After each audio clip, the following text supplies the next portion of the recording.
생명의 생각 이영훈 목사입니다. 오늘 에스겔서 17장 1절에서 10절까지 독수리와 포도나무 비유라는 주제가 되겠습니다. 본문의 비유는 상당히 난해하게 보일 수 있지만 에스겔 당시의 역사적 상황을 살펴본다면 쉽게 이해할 수 있는 비유입니다. 더욱이 11에서 21절에 나타난 비유에 대한 에스겔의 해석은 이 비유를 더욱 정확하게 이해하도록 도울 것입니다. 자, 먼저 1절에서 2절은 여호와의 말씀이 내게 임하여 이르시되 라는 말로 시작하죠. 여호와의 말씀이 임했다라는 표현은 에스겔서 1장부터 반복적으로 언급하고 있죠. 이는 구약 성경이 지닌 계시 문학의 전형을 보여주는 기록이기도 합니다. 또한 이 표현이 반복됨으로 에스겔서의 예언이 신적 권위를 가지고 있음을 강조하고 있죠. 계시의 전달 방법으로는 비유를 사용하는 문학적 전달 기법을 사용하고 있습니다. 비유는 어려운 내용을 매우 간결하고 이해하기 쉽도록 전달함으로 효과적인 설교 방식이기도 하죠. 특히 비유 속에 의인화된 생물은 그 성격과 특징을 잘 드러내고 있기 때문에 그 의미를 제대로 해석해 줄 때 듣는 자들에게 풍성한 깨우침을 줍니다. 때문에 에스겔은 종종 비유로 메시지를 전달했습니다. 이는 예수님께서 공생애의 기간 동안 하나님의 나라를 비유로 가르치셨던 전달 방법과 동일하죠. 자, 이제 3절에서 6절까지는 큰 독수리와 백향목의 이야기입니다. 먼저 한 마리의 큰 독수리가 등장하고 있습니다. 12절의 해설에 의하면 이 독수리는 바벨론 왕, 즉 당시 바벨론 제국의 느부갓네살 왕을 가리킨다고 여겨집니다. 좀 더 넓은 의미로는 느부갓네살 왕이 다스리던 바벨론 제국을 가리키지요. 생가 본문에서는 이제 살피기를 보면 이 사건을 출애굽으로 보아 하나님의 독수리를 하나님의 구원의 손길로 이제 묵상하기도 했죠. 하지만 정확한 역사적 이제 배경은 바로 이제 바벨론 제국이라고 하는 존재를 우리가 이제 접을 수가 없습니다. 이 독수리는 레바논에 이르러 백향목 높은 가지를 취하고 그것의 연한 가지를 꺾어서 장사하는 땅에 두었습니다. 레바논은 팔레스틴 북부에 있습니다. 여기서 레바논은 남유다를 가리키는데요. 레바논에서 가져온 백향목으로 남유다의 예루살렘의 화려한 궁전을 세웠기 까닭입니다. 레바논의 높은 가지는 느부갓네살 왕이 유다를 침입해서 18살 되는 어린 왕 여호야긴을 비롯한 귀힌 10,000명의 유력한 백성들을 사로잡아 바벨론으로 끌고 간 사실을 이제 의미하고 있죠. 연한 가지 끝을 꺾고 성읍에 두었으면 느부갓네살 왕이 바벨론으로 잡아간 여호야긴 대신에 그의 숙부인 시드기야를 왕으로 세워서 유다를 통치하도록 조처한 사실을 의미하죠.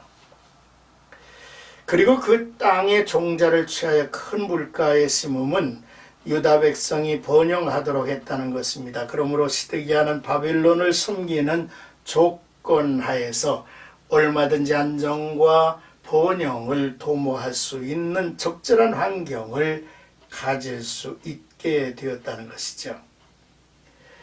자, 이제 그 나무가 자라서 무성한 포도나무가 되었습니다. 우리가 주목할 것은 그 가지가 처음에 그 독수리를 향하였고 또한 그 뿌리가 그 독수리 아래 있다고 하는 사실입니다. 이것은 그 포도나무 즉 유다가 스스로 독립한 것이 아니라 독수리, 다시 말해 바벨론의 지배와 보호 아래 있다는 사실을 의미하는 내용이죠. 어느 시대나 지도자들이 하나님이 주도하시는 역사의 흐름을 올바로 파악하지 못해서 나라나 사회나 또한 개인이 참으로 큰 실패, 큰 이제 무너짐의 이야기를 우리에게 전해지고 있죠. 7절에서 10절까지는 또 다른 큰 독수리와 포도나무를 이야기하고 있습니다. 에스겔의 비유에 새로운 상황이 전개되죠. 그 처음 등장한 큰 독수리 이외에 또 다른 큰 독수리가 등장을 합니다. 이처럼 두 마리의 큰 독수리가 있다는 것은 그 둘 사이에 긴장과 갈등 관계가 있음을 보여주죠. 두 번째로 등장한 또 다른 한 마리의 큰 독수리는 애굽 제국을 의미하고 애굽왕 호브라를 가리키며 보다 넓은 의미로는 애굽 왕, 애굽 나라를 이제 가리키기도 하죠. 이제까지 처음에 그 독수리 바벨론을 향하고 있던 이 포도나무 남유다는 날개가 크고 혈이 많은 또 다른 큰 독수리 애굽이 나타나자 처음에 독수리에게 돌아서서 두 번째 독수리 쪽으로 향하기를 시작합니다. 이것은 유다의 시드기야 왕이 바벨론의 느부갓네살 왕을 배반하고 친애굽 정책을 취하여 애굽의 호브라 왕에게로 돌아섰음을 말합니다. 시드기야 왕은 선지자들의 충고를 무시하고 궁중 내의 친애굽파들을 쫓아서 그동안 충성하던 바벨론을 배반하고 애굽 왕 호브라와 동맹을 맺고 바벨론에 대항하였던 것입니다. 90절을 보면 결국 남유다는 이로 인해서 멸망할 것임을 예언하고 있죠. 선지자는 그 나무가 능히 번성하겠느냐, 심어졌으나 번성하겠느냐라고 반복하며 질문을 던지고 있습니다.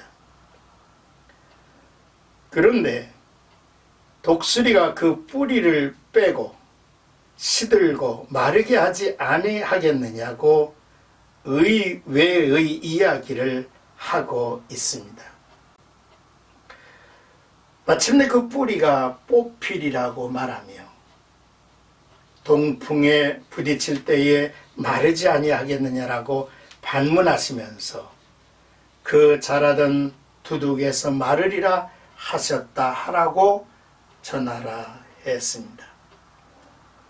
이는 이스라엘 백성들이 하나님의 백성으로서 살아가지 않음으로 인해서 하나님의 심판이 있을 것임을 은의적으로 말씀을 하고 있는 것입니다.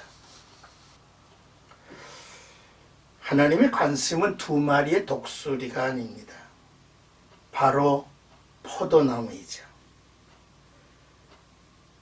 구체적으로 말하자면 포도나무를 향한 하나님의 뜻이 어디 있느냐라고 하는 것을 보라는 것이죠. 하나님께서는 당시 범죄한 유다를 징벌하시기 위해서 한 마리의 큰 독수리를 이제 준비했는데 그것이 바벨론이었습니다. 하나님께서는 그 독수리를 통하여 이제 포도나무를 치시기로 작정을 하셨고, 그러나 완전히 꺾지 않고 그 독수리 바벨론의 지배 아래 존속하고 번성하도록 하신 것입니다. 가지를 내고 열매를 맺어서 아름다운 포도나무를 이루게 하려고 하신 것이죠. 하지만 남유다는 교만하고 배은망덕한 포도나무가 되어서 독수리 아래서 낮아짐으로써 자신의 잘못을 깨닫고 자신들의 죄악을 회개하게 하려는 하나님의 뜻을 저들은 이제 무시했습니다. 교만하고 범죄한 유다를 다루시는 하나님의 섭리를 저들은 전혀 이해하고 또한 받아들이지 못했죠.